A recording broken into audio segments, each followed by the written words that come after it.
Alright, I have issues with my camera sometimes not recording when I think it is. And I don't know if it was recording just a few minutes ago, but I did locate where that tank is leaking. It is leaking along the crack on the side that's closest to the front of the car in two different places. Now that I know that, I know I need to split the tank apart, which is not a bad thing.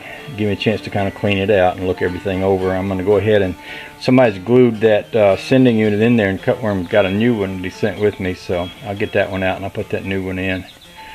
And then we'll put it all back together, and in the meantime we can be thinking about what would be good to seal those two tank halves together with. Let me think about that.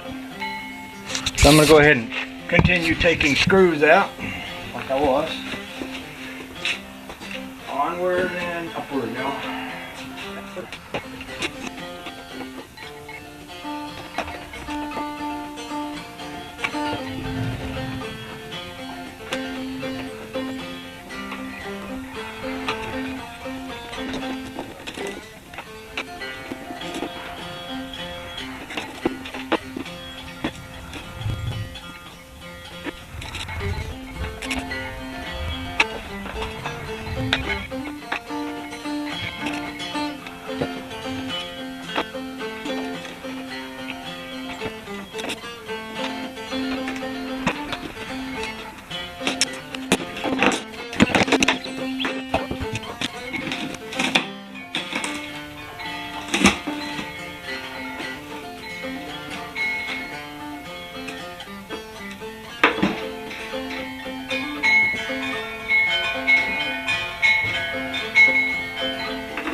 Well, all I can say is, wow, somebody coated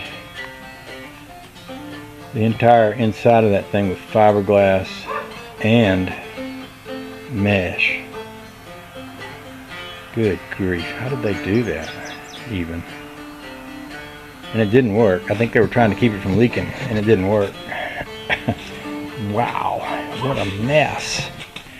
I may go back to putting that old tank in there.